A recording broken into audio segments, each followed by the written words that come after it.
What's good, everybody? The Ambassador here at Theme Park ERT. We are back with another Enthusiast Roundtable, episode 11. And we invited some good friends of ours this time to join the table. Let's introduce them. First off, we've got Dylan from Theme Park Obsession. What's up, Dylan? What's going on? Nice to see you. Yeah, nice to see you too. Thanks for coming back on the show, because this is your second time on the show. Yeah, that's right. Always a fun time. Yay. And then right next to him, we've got Drew from Parks Bros. What's up, dude? Hello, hello, hello. Welcome back. It's also your second time on the show. So we've got some seasoned veterans this time around. All right. But we've also got John Days Blaze over there on the ones and the twos. What's up, dude? What's up, guys? Thanks, Drew. Thanks, Dylan, for coming on. Appreciate you As guys. always.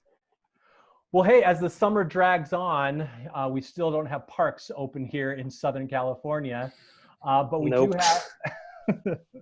But we did have something really interesting kind of come up. We'll talk some positive news before we go into some negative news. Taste of Calico. This is kind of cool at Knott's Berry Farm. Kind of came out of nowhere. What do you guys think about this? Drew, what do you think? I think it's a really interesting and innovative way to get money back into the park for sure. Yeah. I mean, considering they can't, operate rides or operate the park as a park, just having a food event to take that space, at least for a little bit, is kind of cool. And it lets you get back into the park for a little while during the weekends. And I'm really excited. I'm going on this weekend or next weekend? Next weekend. So that'll be a heck of a lot of fun, and I can't wait to try everything out. So. Yeah, it kind of seemed like it came out of nowhere. I mean, I'm not saying that I have my finger on the pulse of everything going on in this industry, so I wasn't hearing rumors or anything, but it really did seem like it kind of came out of nowhere. What do you think, Dylan? Yeah, I mean, that was completely out of left field. I was out of town. I wasn't even in the state, and I got a notification, and I was like, dang, that just came out of nowhere. I was not expecting that. But, I mean, I think that was a great idea. They have they already had the infrastructure there. They had all the stuff from Boysenberry Festival. They had it ready to go. So I think this was very natural for them to do. They have all the setup ready. They just flip the switch on and that's it. So I think this was a very easy thing to do. I think, being an outdoor event is really nice, and you can be really safe with it too. So I think it's really cool. I'm going on the 2nd, so I'm really looking forward to checking out the whole event. Yeah, so make sure to check back on both of their channels for a review of Taste of Calico. I'm sure you're going to have one. And I think it's just it's a really cool idea because, and I know that the parks are itching to open, and and just this is such a great idea because also enthusiasts and people are itching to go into the park, and even if it's just there for atmosphere, and they weren't able to ride a ride, but just being in the park for that atmosphere again is, I'm sure, just really great for the people who love to frequent Knott's Berry Farm. And I heard, I was talking to a theme park wizard, shout out to you, Ethan. He's already gone, and he said that they were running like Timber Mountain Log Ride, like the water and stuff like that. So like at least the ambiance was still there. That's so important, right? I mean, they could have just been like, I'll just turn it off. Who cares? Save money. You know what I mean? But like, I like that they're really trying to like have that, they had the actors up on the balconies, and they had the all that entertainment going on just for that atmosphere that people are craving for. So I think that's such a good idea. Do you think that any other parks or any IPs are going to like follow suit with the success that we'll see from this, like Disney or Universal? I mean, it's a possibility for sure. I said on Twitter that California Adventure could pull this off very easily because they also have the infrastructure from Food and Wine Festival. They were doing Food and Wine Festival before the park had closed. So, and like myself and probably many others, we still have food tabs on those lanyards. So if they set up a Food and Wine Festival event again with limited space, they can totally sell more passes and have those tabs that weren't used before now being able to use. So if anything, I think California Adventure might be the next possibility. I've heard some people talk about Main Street at Disneyland, but again, you'd have to create a whole new thing, whereas at California Adventure, it's already there. Yeah. So it'd be like you said, they just really need to like flip a switch and it's ready to go. Yeah. Main Street seems a little too close quarters, I would say, as opposed to California Adventure. You can walk around. It's beautiful. Yeah, I think that'd be a perfect place. California Adventure was built that way to begin with. I mean, when they built the park, the space, the parade corridor was built wider than at Disneyland for that reason, for more people to be on the parade corridor. So I think if they were to just open that up, it'd be a really beautiful outdoor environment, and I think it'd be pretty easy for them to do. Yeah, and hopefully they would follow suit, like, have the water going for the big raft ride, and maybe even like the lagoon and all this stuff. It's just to kind of keep it. Yeah, I think that would really be really cool. They could even have the water show, maybe something like that. Yeah, they've done daytime water shows before. I mean, back in 2012, they did the Goofy show during the day. So you can do like a 5-minute little water show. They do it at Universal Studios in Orlando. So that's definitely a possibility for some atmosphere. Yeah, I like this idea of I guess they're kind of skirting around like regulations. They're like, well, technically, if my local sushi restaurant can open in the parking lot, we can have a food and wine festival. I like it. Drew, do you think that like somebody like SeaWorld San Diego could do something like this too, or do they have anything set up for that? I definitely think they could. I mean, they had to cancel their Seven Seas Food Festival this year too. So they already have that infrastructure that we've been talking about at that park, and actually was already set up for the what's the first festival of the year? Let us know in the comments. Let Drew know in the comments. Make fun of my goodness. Oh, it's like Lunar New Year? Lunar New Year. Okay, you're right. Yeah. So they already had all those booths set up for handing out food and all those items. So it's like, when you already have that there, it would make total sense. And also you have the animals there. And since zoos are apparently allowed to open too, it's like, if they don't run the rides, you could have the rest of that park functioning pretty much as normal, except for, you can't go ride Journey to Atlantis or Electric. I think SeaWorld San Diego is probably going to be one of the first parks to kind of open in Southern California, because if Discovery Kingdom has been able to open for their animal stuff, I mean, I don't, and San Diego is different than LA County. So I don't know. What do you think? I think they'll probably be the first ones to open up. Yeah. Out of all of at least the Southern California bunch, I could definitely see SeaWorld being first. Yeah. And unfortunately, I think I can see Magic Mountain being last. I don't know. What do you guys think? I don't know. What about Adventure City? Shout out to Adventure City. Adventure City? I don't know. Orange County is open? I thought they were open. Are they open now? They were supposed to be. They were supposed to be. Let me look it up. Well, I know that the there's that new Alpine coaster that opened up near Big Bear, and so they're open. That's Riverside County. So, it's all because the governor of California, for those who don't know, said that there's certain counties that can open and stuff like that. And I don't know. So I've been thinking about making a road trip down there to go ride that. Be like, I rode the first roller coaster in Southern California that's open. I hope more places do like the food festival kind of thing. I mean, I feel safer at those places than I do my local restaurant, to be honest. I mean, and that's not to knock any of what they're doing, but they got to do what they got to do. I mean, I feel like at the parks, it's like you're in a bubble and they're so like on top of it, it's ridiculous. So I feel a lot more comfortable at a place like that. I mean, like I felt safe at Downtown Disney when I was at Downtown Disney. And, there's people cleaning everything all the time. They limit the number of people in the stores. They're using technology to do that as well. So it's like, I go to my local Target, they're not doing any of that.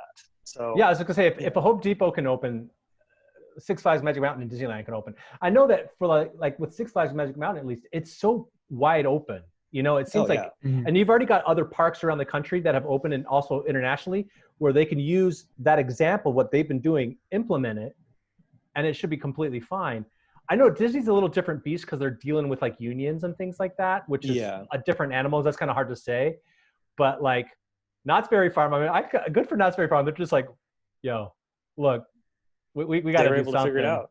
and I love it. And I think so far it's been very positively received. And, obviously, they want to make sure that they're not, skirting any sort of safety regulations, and they wouldn't be. I mean, it's not worth it to try to dodge those type of things for people's safety and, for just the optics of it all.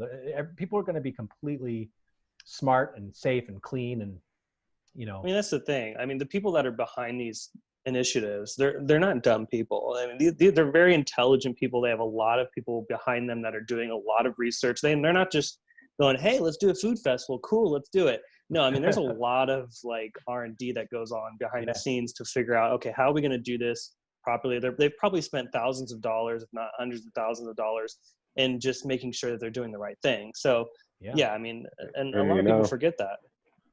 I was going to say, not only that, they're actually doing R&D now as they're open for the food festival to see how they can progress forward. You know, when they actually do open the park, they're testing things out, seeing what works, 100%. what doesn't, you know. Mm-hmm.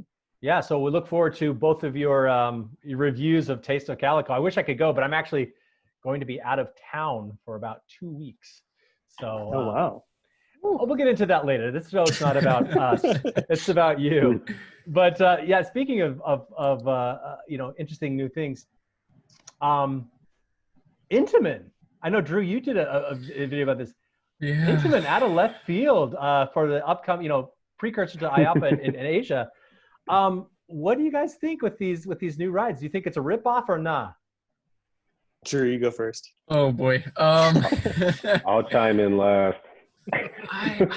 You know, I don't think it's necessarily a ripoff. It legally isn't a ripoff technically, like with all technicality.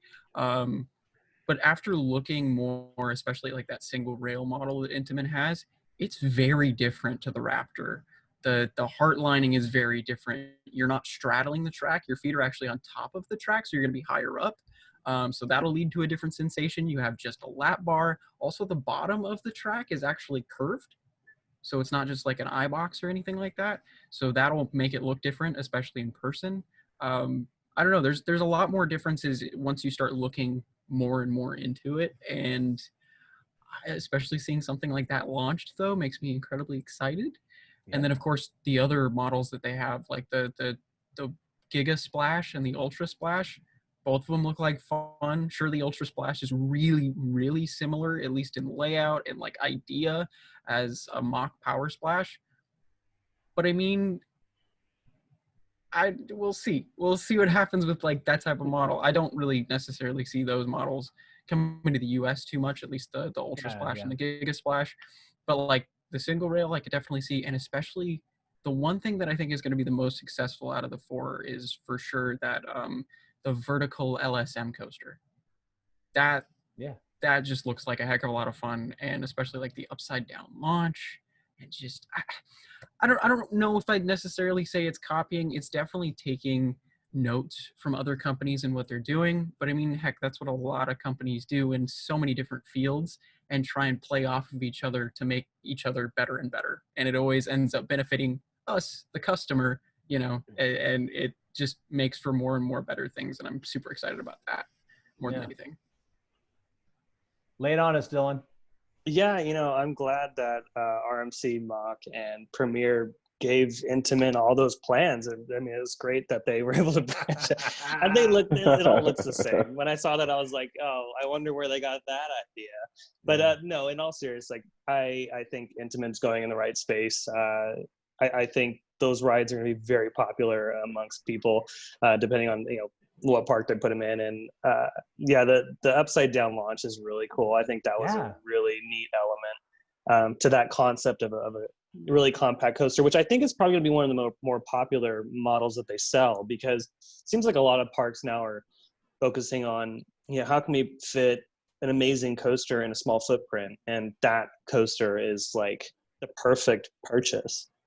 So for an off-the-shelf kind of, you know, catalog-esque ride, I see a lot of parks purchasing that one. I think that would be a really thrilling addition to any like thrill park, honestly. I could see something like that at Magic Mountain doing really well too, you know?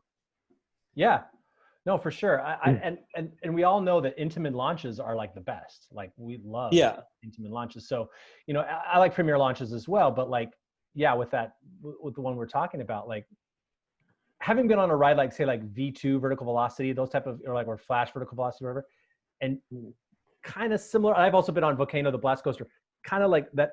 I can kind of understand what an inverted launch from Intamin would feel like.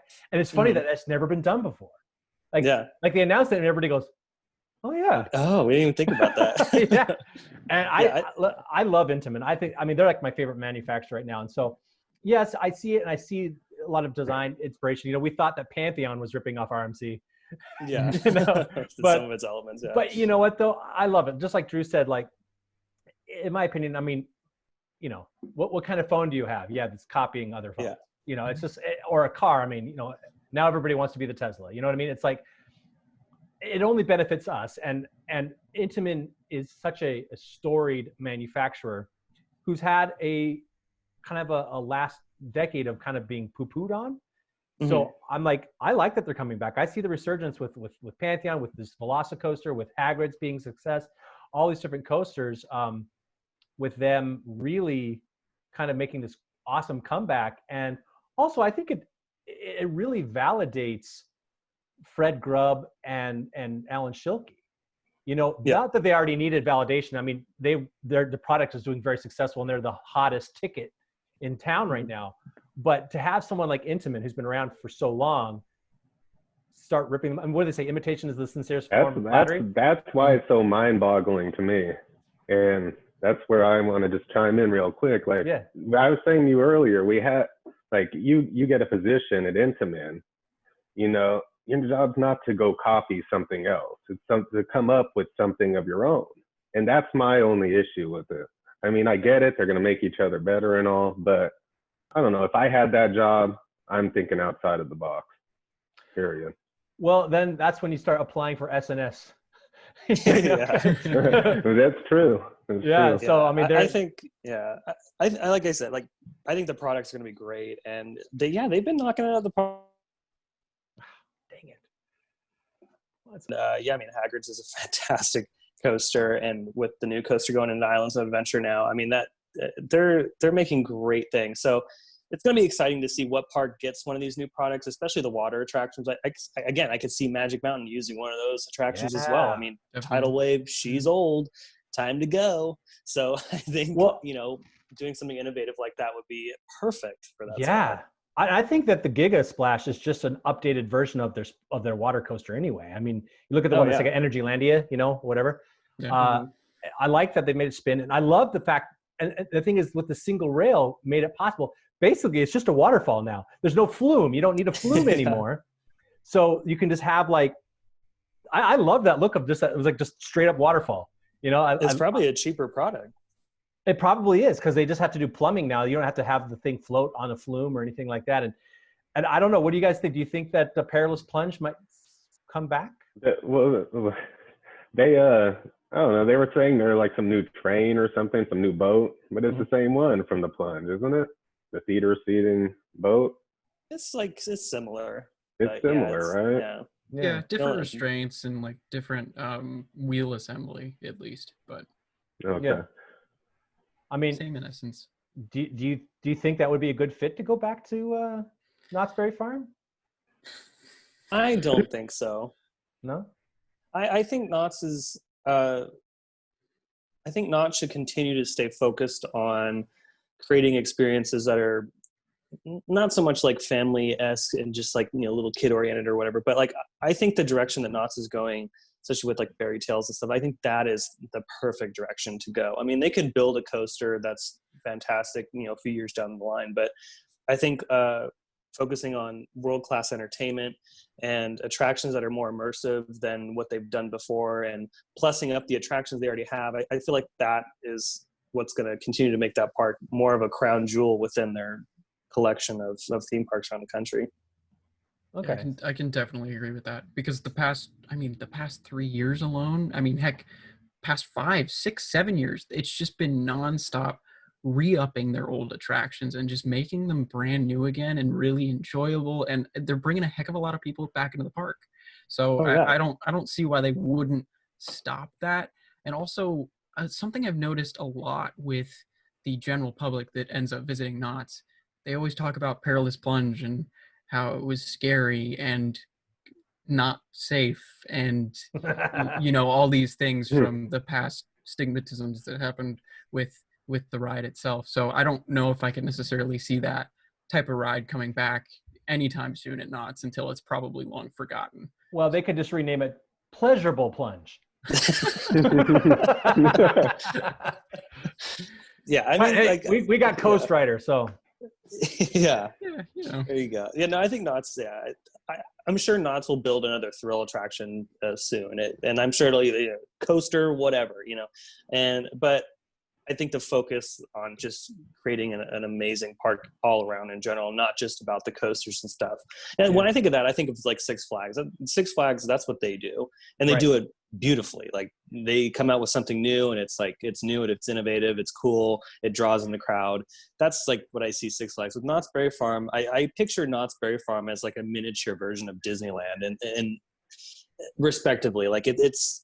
I always tell my subscribers that travel to Disneyland, I'm like, hey, if you have an extra day or whatever, go to Knott's, because Knott's is a great park. It's affordable. They have amazing entertainment. The food's great. And they have a great selection of coasters and just family rides in general. It's clean and the atmosphere is just very quaint and enjoyable. Yeah, for sure. Oh, yeah. Well, what parks do you think would get one of these Intamin rides? Definitely a Six Flags park. I think Six Flags is probably eyeing that for sure. So even with this weird unnamed source bad relationship that Six Flags has versus Intamin that can never be explained, but people always talk about? Of course. I mean, if they see a good product, they're going to buy it. Okay. Yeah. Which one of those models would you like to see at a local park? I would like to see one of the water attractions. I think the Giga Splash would be cool. Just because it's something a little different. It's a newer version of what we're kind of used to seeing. And, it gets hot here in Southern California. We need another water ride. We need some water rides. So I think that would be pretty fun. What do you think, Drew? I'd probably have to agree with the Giga Splash, although I'm sure a lot of people are like, single rail. Well, that would be amazing. I mean, these parks need more water attractions because, oh my goodness, when it's getting up to 110 degrees some days in summer, you need those water attractions, and to have a new one would just be so cool. I think the Giga Splash at least makes the most sense in Southern California at the moment. And then we could actually have a Giga in California. Yeah. Well, I was gonna say we get the dueling single rail one. Put it on the other side of Magic Mountain. We can call it the East Coast Racers. My joke wasn't as good as John's. John's joke was much better than mine. But let's switch gears here. I don't want to end on a bad note. We'll end on a happy note. But so Halloween events have been basically canceled. Halloween Horror Nights have been canceled. Looks like some of the Disney ones have been canceled. What do you guys think that the reasons are, and if other parks will be canceling their Halloween events as well? I can go, Drew. Yeah, because Dylan will be able to explain this a heck of a lot better. I'm not entirely sure of exactly why it would be canceled, beside potentially that parks might not open by then at this rate. Mm-hmm. Also, there is a lot of potential issues with like spacing and wearing masks for the scare actors that, are appropriate. And it's just those Halloween events for a lot of them, besides maybe like Oogie Boogie Bash for the most part, are very close quarters with a lot of things like scare zones, mazes. You're going to be at least, within 6 feet range most of the time, at least with how it used to be. So I could see that being a potential issue. And also, I don't know. I'm sad about all of this, but at the same time, it's like, well, now they can save money for 2021. Right. And I'm hoping for 2021 to be, the biggest events that they can potentially have. But yeah, Dylan, go ahead. You could talk more on this. I'm so bad with events. No, it's all good. I mean, when it comes to HHN, Halloween Horror Nights, I kind of had the sense of, okay, it's got a 50-50 shot. It's either going to happen or it's not. And, using context clues at the park and stuff, you can kind of see, oh, okay, well, they're building the mazes. They're planning. I mean, they kind of have to, because you just don't know. Everything's so fluid and up in the air. And when this happened, when they made the announcement, I was more or less surprised about Orlando, because Orlando was so far ahead. They had already built just about everything.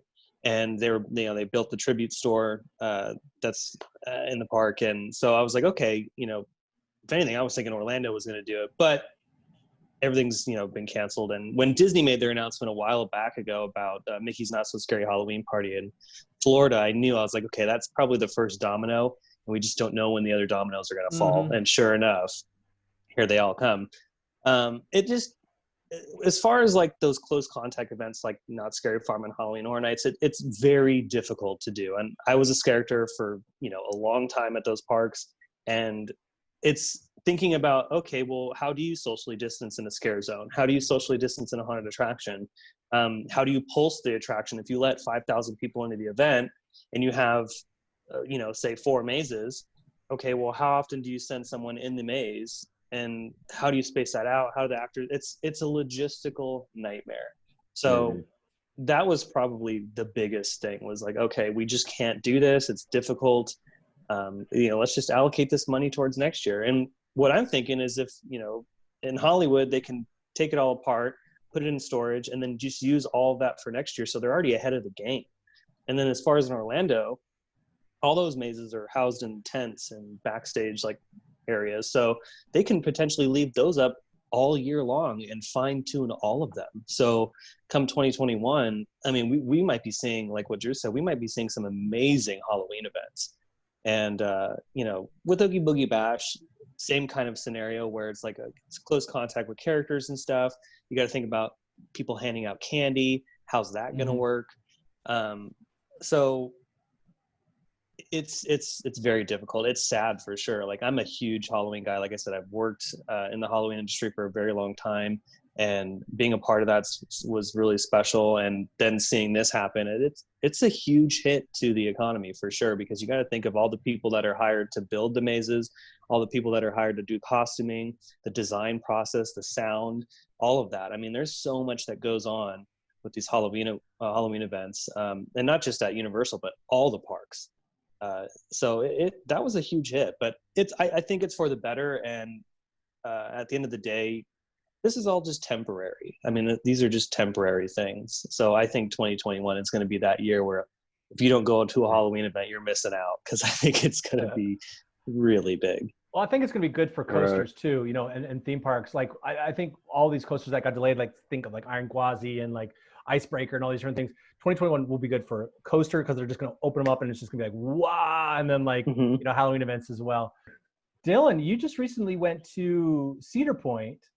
Yes, I did. I know that Drew went this year? Last year. Okay. Yeah. I went last year for the first time as well. So we've all recently been on our first trip. John is thinking about going. So let's talk about tickets on the 9th. We'll see. Let's talk about it. So what did you think? What was your takeaway? I know it was a really quick trip, right, Dylan? Yeah, it was very quick. Obviously, with all the restrictions and stuff, I knew from the get-go that I wasn't going to be able to ride everything. But the goal was to ride the big heavy hitters, like, Steel Vengeance, Millennium Force, Maverick, stuff like that. So going in, I was like, okay, this is going to be fun regardless. It's just, this is my first theme park since the shutdown. So this is going to be just fun with family. So it was all around great. My thing was, when we walked into the park, Gatekeeper's height was way off. In my head, I was thinking it was a lot bigger. Oh, okay, yeah. sure. Oh yeah. But then when you walk up to it, you're like, oh, okay, like, cool ride for sure. I love Gatekeeper, but the height in your head it's totally different. And I'm gonna start off with a complaint. Sorry, Cedar Point, I love you, but there's no shade in the park up until like the back half. Yeah. That for me was like, and I turned into a lobster in like 5 seconds. So I was like, dang, there's no shade in here. And some of the lines, like the queue spaces, are out in the sun. And I was like, dang, man, they can really, it's just an easy fix. But besides that one negativity, I think everyone there was fantastic. The employees were great. The rides are fantastic. Loved Millennium Force, Maverick, star of the show, definitely. Steel Vengeance, of course, star of the show. It was fun to go, and it was very emotional for me because I was able to go on one of my bucket list coasters, which was Millennium Force. Right. So being able to ride that for the first time, back row, going over that hill was so cool. And just to check that off the list. I was like, I did it. I finally was able to check this off the list. So And that's your first gig, definitely right? gonna go back. That was the first Giga coaster I've been on. Yeah. So I think that was a pretty good Giga coaster to start off with. Right. Well, if I recall right, I think all three of us have had the same experience with Millennium Force. Like, if I remember right, Drew, you were saying like that was the coaster that you were looking forward to most to ride while there. And same with me. I mean, we all have the same experience. Like, being out here in the West Coast, we knew the rivalry between, back in the day between Magic Mountain and Cedar Point. And, it's like, all right, well, here's Goliath. Haha, take that. And they're like, well, okay, well, here's a little thing called Millennium Force. Like, wow, Yeah. And, just it took us so long to finally, all three of us so long to get out there and ride it. Yeah, I had the same experience. Just being in the queue, sitting on there, watching it go up, looking at the lake as you're going up. It's like, oh my gosh, I can't believe it. Yeah. I mean, it was definitely surreal to finally be there. And, and a lot of people give Millennium Force a hard time sometimes, but the thing for me is that it's so iconic. I mean, Millennium Force was on every Discovery Show channel special, every Travel Channel special. It's won golden tickets. I mean, it's one of the most iconic, coasters out there. So to be able to ride it finally was so cool. Definitely not my top favorite in the park. I will say that. It wasn't like the top of the list. Oh my God, I got to do it. And for me, it was Steel Vengeance and Maverick. Those were my 1 and 2. Maverick was a coaster that I was smiling the whole way through. Yeah, that was a fantastic ride. And one that I was looking forward to that Drew had also talked about, that I was like, he's like, yeah, you got to do it, was Magnum. And I sat front row on Magnum. And see, I listened. Drew was telling me about it before I went out, and I was like, okay, we could do this. And I was like, let's sit front row. Man, that ejector airtime at the end on the bunny hops, tunnel. Yeah. What is going on there? That was insanity. So it was, Cedar Point was great. I think, if anything, the big takeaway was the employees were doing a fantastic job making sure everything was clean. I felt very safe at Cedar Point. The park wasn't packed. They socially distanced pretty well, at least when I was there. Everyone was wearing their masks. There wasn't any problem. So I applaud Cedar Point for doing a good job. How crowded was it, and like, what did they keep the capacity at? I mean, I don't know what Cedar Point's capacity is. I'm assuming it's probably like 40 or 50,000 people, but I would say maybe 10,000 were let in the park, maybe, if that. It was very light. So they're like 20% capacity or something. Yeah. Oh yeah. And lines weren't long, or you have to get those access passes or something, huh? Yeah, that's the thing. That was the catch-22 going in, was I knew that, okay, you have to get the access passes, and those were kind of a pain a little bit. That was the first thing we had to do. How does that work? You pretty much just go up to the rides that do have the access pass, and they just hand out a certain amount. And when they run out, that's it. And you have to come back, I think, at like 3:30 is the second time slot. Oh, okay. And then they hand those out, and when they're done, they're done. It's kind of like how Fast Pass works at Disney, where they have so many for the day. Once they run out, they run out. And you just come back from when, like, for example, we got a Millennium Force access pass. It said to come back from 1 to 2. So at 1 o'clock, you go back and you wait. And the wait time is pretty lengthy for some of the rides. The only one that was a top ticket coaster that we really didn't wait for was Steel Vengeance. But, which was surprising. I think it's because Steel Vengeance was our last access pass within that time slot. So we kind of hit it in that last moment. So when we literally walked all the way up to station. And there's, And with Millennium Force, on the other hand, that was almost an hour wait. And then they were getting backed up a little bit. So there's pros and cons to the access pass, but I see why they do that, because it does help out a little bit there with the crowds. Got it. I saw your reaction there, Drew. That was a little different from your experience, right? It pains me, because even we had an exclusive rider night, ERT, if you will, after the park closed for Platinum Pass holders, and the shortest wait we had for Steel Vengeance was still 25 minutes. And I mean, that was with only Platinum Pass holders, like at 11:30 at night, 2 hours after the park closed. So yeah, that's mind-boggling to be like, you didn't wait for Steel Vengeance. That's insane to me. I was So, waiting yeah. for it. I was prepping myself for like that Millennium Force wait, that 45 minutes to an hour at least. And I saw the switchbacks and I was like, okay, here we go. We walked in, nothing. We walked right up the stairs into the station. I had to wait. I had to wait in line before they opened the line. There was a line for the line. There's When I went. the line ride. I guess the only thing you missed is what Drew and I got to experience was you missed the premium bug and spider queue. So I was so worried for that all day. I was terrified because I'd heard, even my buddy Carter, he got hit in the eye with one of those bugs on Valraven, and he had to go to the first aid because the thing like smacked him in the face. So I was terrified. I was like, oh my God, I hope the bugs are not bad. Not one issue. And I didn't even wear my sunglasses on the rides. So I was the only thing that was a bummer was because it was the fact that I just couldn't do all the coasters. I mean, Gemini was closed, Top Thrill Dragster was closed. And that's just because they just didn't either have the staff but again, going in, I was expecting it. So we did 9 coasters that day and 9 more credits on the list. So I'm happy. And it was a fun day. Yeah. And I heard that Top Thrill Dragster opened the day after you left. Of course. Yeah. I think Taylor was there the following day. And of course it's open. And I'm like, I hate everybody. Well, that's just a more reason to go back. Top Thrill Dragster is pretty awesome. It doesn't last very long. In fact, I think Accelerator seems like a longer ride. Yeah. But it's still pretty amazing. And it's another iconic coaster. And it's very iconic. I mean, and see, that's one is the opposite effect of Gatekeeper. When I saw Top Thrill Dragster for the first time, standing underneath it, I was like, holy cow. Oh yeah. Oh yeah. You know, because we're used to seeing Superman Escape from Krypton, and that's huge. But there's just something about that, just the structure of Top Thrill Dragster. You're just like, this is beautiful. I get another incident.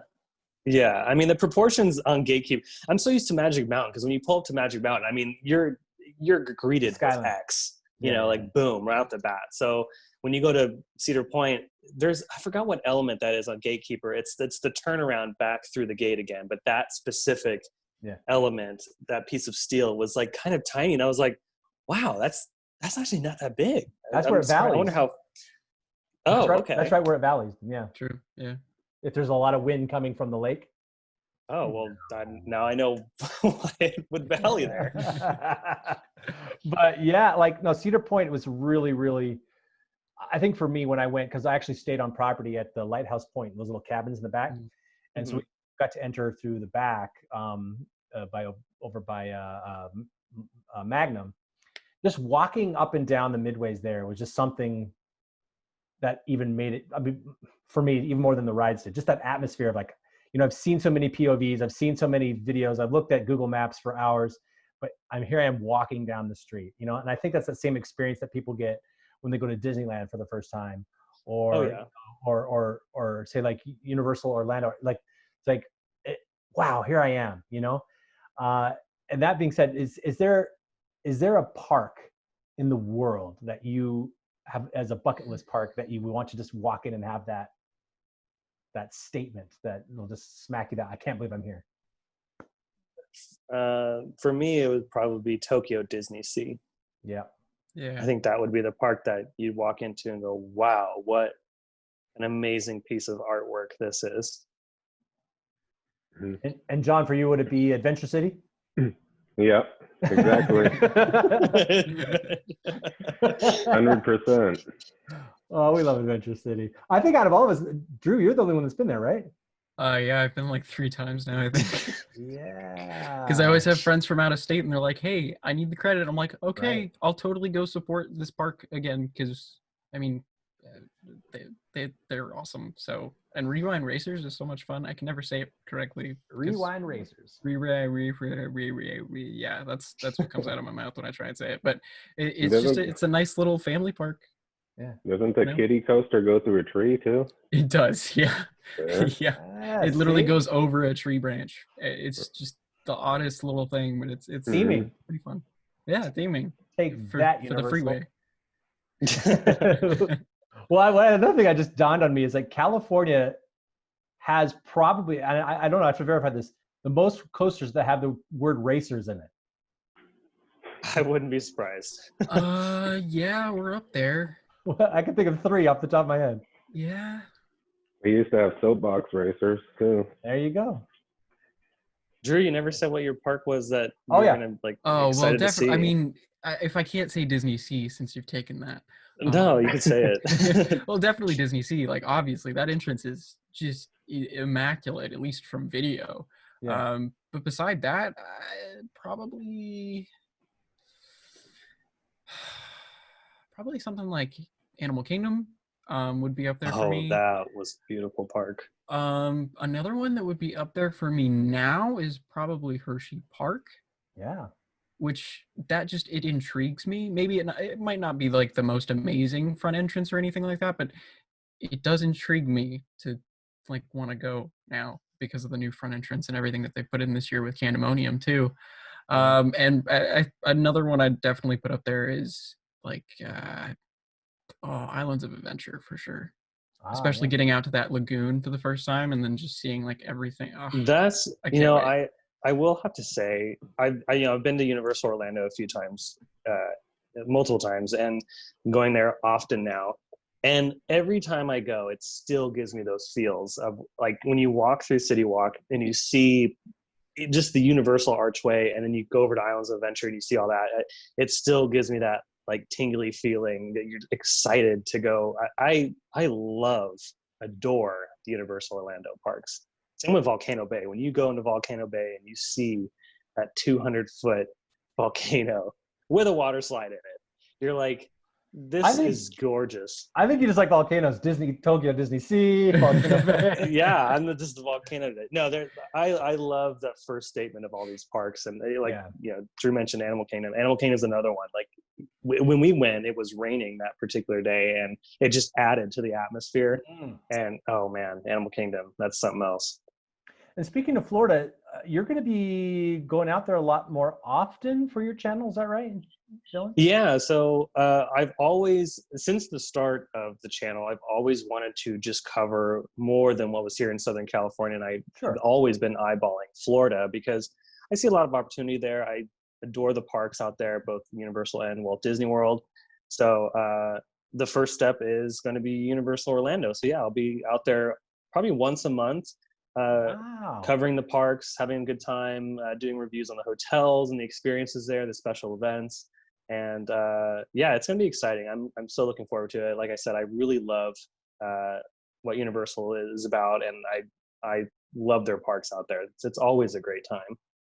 Yeah, awesome. And then I know that you can also catch a rocket launcher too out there in Florida, which would be something that I'd get to. I'd love to go to that. That'd be amazing. The Kennedy Space Center.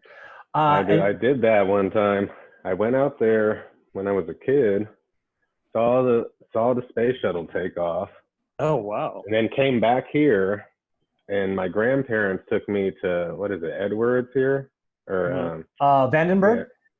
No, I think it's Lompoc. Edwards. It's like towards like Bakersfield or. Edwards. Where the shuttle lands. Yeah. The shuttle lands. I saw the same shuttle land here. Oh, that's cool. You saw it take off and he saw it land. Yeah, it was crazy. Yeah. That's cool. Yeah, it was really cool. The ultimate roller coaster. Would you guys ride a SpaceX if you could?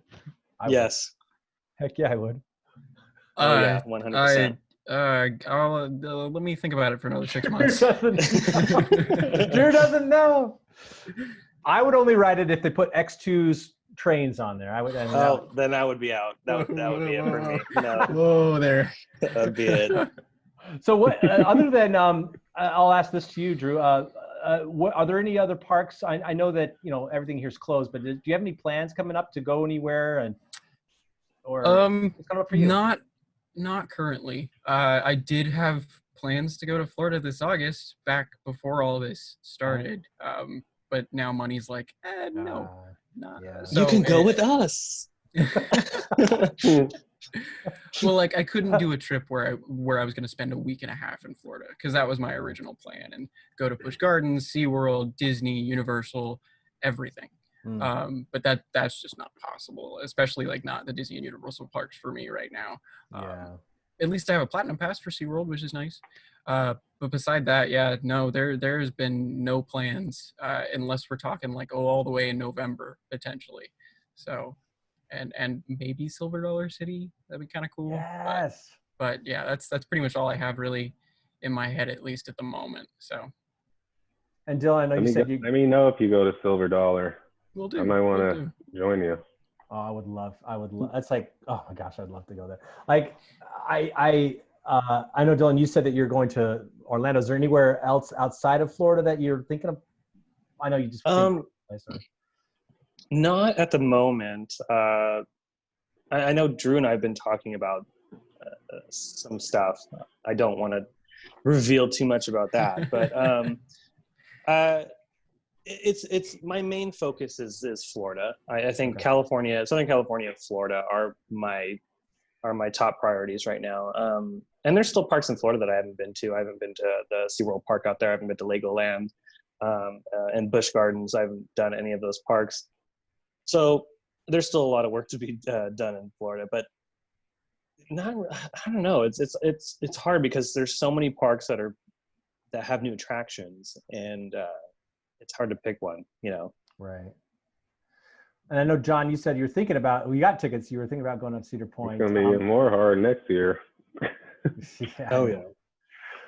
You were saying what? Sorry, Mark. I didn't mean to Oh, cut you no off. worries. I said I know you were thinking about going to Cedar Point. Is there anywhere else that you're thinking about going, or? I know. No, I mean, I was supposed to be in Texas What was it, last month? Mm-hmm. Was it last month already? Or no, this month on the 15th. And then ended up canceling that because of all the Texas scare or whatever. And then I changed those plane tickets to go to Cedar Point on the 9th. And so I'm still deciding on that. But the good thing is I have those credits for like 2 years. So Oh, that's good. I can always cancel the Cedar Point one if I don't feel good about it. But no plans really for anything in particular. I might want to do a little road trip soon. Yeah, I'm actually going to do a road trip. It's going to circle back to this Michigan thing. I actually took a job that's going to have me out in Michigan for about 2 weeks. And I'm going to be traveling all around basically everything below Sheboygan and above Saginaw, east to west. So Lake Michigan and Lake Huron, I'm going to be like all there. And Michigan Adventure is closed, unfortunately, and their water park is open, but Michigan Adventure, I'm going to be in Muskegon is where it's located. I'm going to be there for 2 days and it won't even be open. So. I mean, hey, the water park, right?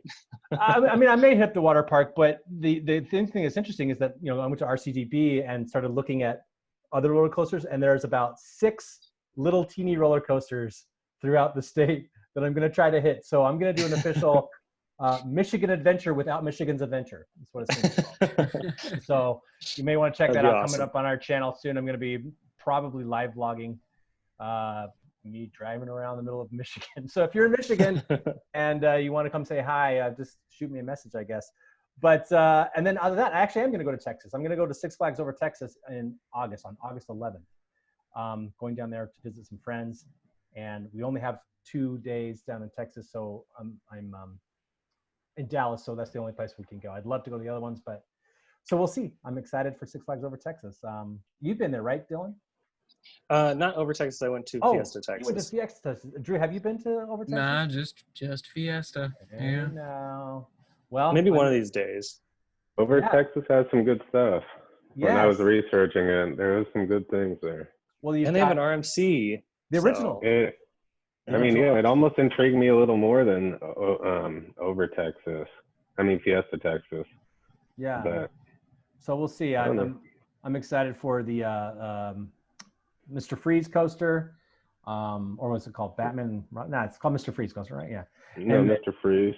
And then that. I'm told you're supposed to do that first and foremost because that ride breaks down a lot. Supposedly. It's the top thrill dragster of Texas. It's the rise and resistance of Texas. Oh no. So we'll see. Yeah, we'll see. So it's so interesting that we have to travel outside of Southern California to get our parks on, but What's coming up on your guys' channel? What's coming up for you, Drew? What do you got going on? I mean, we don't have to necessarily go outside of California, considering we now have Big Bear. Oh, that's right. That's right. I'll pass. Which I've heard is actually very good. Yeah. But beside, potentially going up to Big Bear and spending $20 in cash for one ride, I'm not entirely sure what I'm gonna have on my channel at this rate. More reviews for sure. Yeah. More kind of news style videos like I did with the Intamin videos just a little bit ago. Beside that, yeah, just more reviews for sure. But those take a heck of a lot of time, so I'm not gonna be posting near daily like I used to be able to with visiting the park so often. And then I believe Hunter and I, my little brother, the whole reason we're called Parks Bros is starting a gaming channel. So good. We'll be doing that soon too. So if you want even more of me for some reason in your life, I'll be playing some video games. So that'll be interesting. Nice. No, that's good. You should go check out Parks Bros on YouTube, and also you're on the Instagram Parks Bros. Yes. Twitter, Facebook. Just Instagram and YouTube now. Yeah. Okay. So. Definitely. And I'll tell you what, your editing has really improved significantly. I've been trying. No. Yeah, look, man. Those videos were good. No, it looks really good. So check out Parks Bros. Drew's a really, really good friend of ours, our channel. The whole reason we actually even started Theme Park ERT because of that homeboy right there. Dylan, what have you got coming up other than the Florida stuff? Anything that I know you said you're going to be starting to do some daily stuff, or what's going on? I mean, it's pretty much going to start with Florida. So there'll be a couple videos from Southern California, and then boom, it's just going to be a lot of Florida stuff. And then hopefully when I come back, I'll be able to film some more, stuff from the Disneyland Resort, like more downtown Disney stuff. And yeah, that's pretty much it right now, because we're all just kind of waiting for the parks to reopen. And yeah, we're just kind of waiting and watching. So, but yeah, for Florida, for sure, that's going to be really exciting. And I'm so looking forward to it. I love it. And of course, I just want to put this out there as well. When we travel, and I'm sure this goes for you guys as well, like I always take in consideration the safety aspect. I don't just willy-nilly go somewhere and go, oh yeah, we're going to have a great time. Like, no, there's a lot of research that goes into this. And, staying on Universal property, like I'm in that bubble. I'm not going to be going to the Walgreens. I'm not going to be going down the street to whatever, some roadside attraction. I'm going to stay within the bubble because I feel like it's just, it's safe. So I always take that consideration. That's one of the reasons why I don't really want to do anything else other than Florida right now.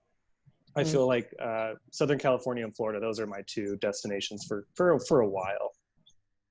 And if you want to be like Dylan, I believe he sells a Theme Park Obsession face mask. So if you want to emulate his great example.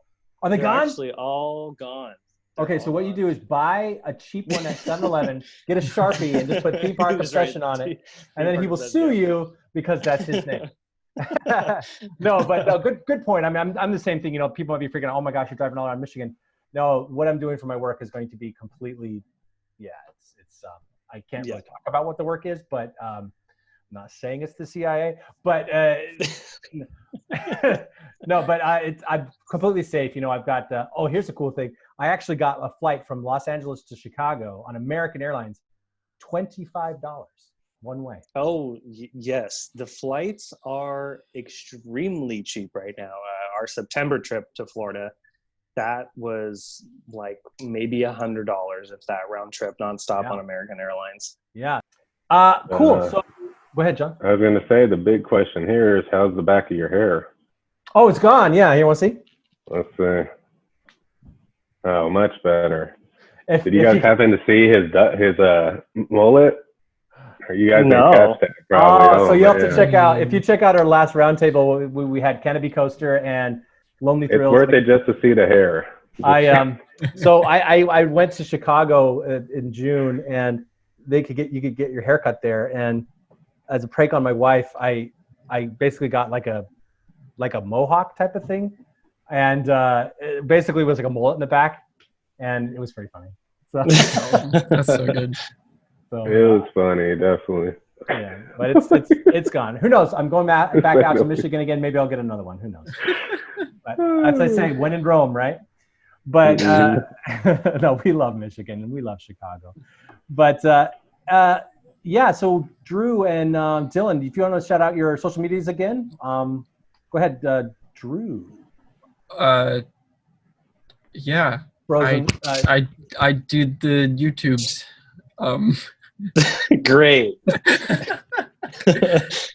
If you want to check me out, you can check me out at Parks Bros at YouTube, and also at Parks Bros, no spaces, no periods, no any of that, on Instagram. And also, of course, make sure to go check out Theme Park. Well, I mean, you're checking out Theme Park ERT currently, but if you haven't subscribed, we need them to get to 1,000 subscribers ASAP. Like, why hasn't that happened yet? For October, guys. Come on, baby. Now, and what's Hunter's gaming channel gonna be called? I think we're just gonna go with Parks Bros Gaming for the time being, just to potentially get some extra people to hop on. Is that a Twitch thing you're gonna do? I don't think we'll be on Twitch much. It'll mostly be YouTube, but we might do some Twitch things if they want it. So we'll see. Sweet. Cool. Dylan. Yeah, I mean, you can find me obviously on YouTube, Theme Park Obsession, Instagram, the same thing, and Twitter is Park Obsession. And yeah, that's pretty much what I'm on. We got some cool things coming down the pipeline. There's a couple little secret things I'm working on too that nobody knows about, not even Drew. And Drew knows everything. What? And I know, so it's gonna be fun. I'm super excited, and looking forward to a bright future for sure. I think everyone has to remember that, again, these are temporary things. I think there's light at the end of the tunnel, and we all just have to stay positive and continue to wear our masks. Yeah. And that's why we like to say sometimes the ERT can stand for enthusiasts rallying together. If we rally together as a community, be smart and safe and positive, I think it's an important thing. There's been a lot of negativity. If we can just be positive, it'll do a lot of good for the community and for the country and for the world. Really looking forward to that. We also have some really cool stuff coming up in the future. We might have some more international guests appearing on our show, so stay tuned for that. So on behalf of me, the ambassador, and John Days Can Blaze, this has been your Theme Park ERT.